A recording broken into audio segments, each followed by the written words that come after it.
Thai woman being held in jail in Australia linked to 103 fraud charges totaling $9.7 million in losses.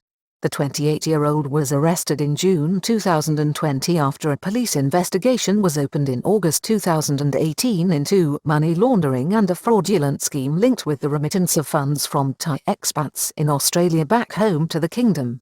A 28-year-old Thai woman was denied bail before the Supreme Court in New South Wales, Australia on Tuesday and is facing 103 charges connected with fraud and the loss of up to $9.7 million from victims including fellow Thai expats and men online who she deceived through online romance scams.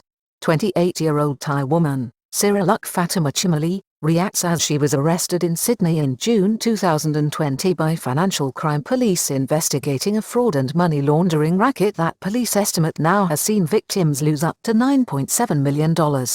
A 28-year-old Thai woman was refused bail last Tuesday before the New South Wales Supreme Court as police working with the fraud squad in the Australian state have now raised no less than 103 charges against her with a total loss of $9.7 million to victims in a range of scams and schemes over the last few years.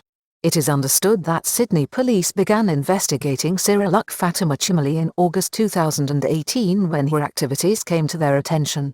Offered a remittance scheme for money to Thai expats living down under sending money home. This was in relation to money laundering activities and schemes where Thai expats living down under were offered a savings scheme to invest money and a remittance service to send money back home to the kingdom. Ms. Sirilak claimed she had a special license to provide such a service. One victim of the Thai con woman who held herself out, among other things, as a lawyer, airline pilot and trainee doctor, named by police as Kai, said she invested $25,000 with the woman on the promise of a return of $120 every 2 weeks for 3 months. After Ms. Sirilak's arrest by Sydney Financial Crime Police in June 2020, the full extent of her activities emerged, including online romance scams. However, it was only after the arrest of the 28-year-old Ms. Sirilak at her home in the upmarket South Strathfield area of Sydney, near the financial district of the city in June 2020 that officers learned the full extent of her activities. These included a range of romance scams targeting wealthy businessmen in which not only did the Thai woman dupe her victims out of money, but she also managed to elicit their personal details which she used later to obtain finance, loans and credit cards through a range of identities and companies. Use data gleaned from online encounters to register companies, obtain loans and credit cards. Police evidence to the court was the data gleaned by Ms. Sirilak was used for the purpose of applying for further personal loans and conducting other fraudulent activity. In court on Tuesday last, Ms. Sirilak represented herself and was trenchant in her denial of the extent and substance of the charges against her. The charges range across the legal spectrum from acts of dishonesty, obtaining money, financial advantage to deception and fraud under a wide array of statutes governing this sort of activity in Australia. Woman denied the charges this week. She told Judge Richard Barton that the claims were unacceptable, unforgivable and untrue.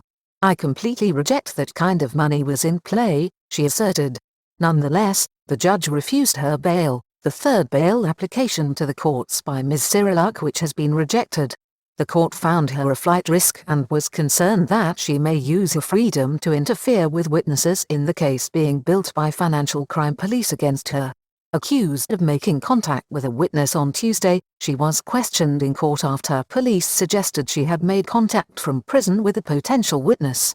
Ms. Sirilak vehemently denied this, saying the accusation of witness tampering could not possibly be true as, at the time, she was on a phone call with her lawyer. Designer brands found at her home. Police in Sydney have also revealed that a raid on Ms. Sirilak's home in February this year found thousands of dollars worth of designer shoes and clothes, including an expensive Gucci handbag valued at over $4,000 new. The designer brands also included Chanel and Louis Vuitton.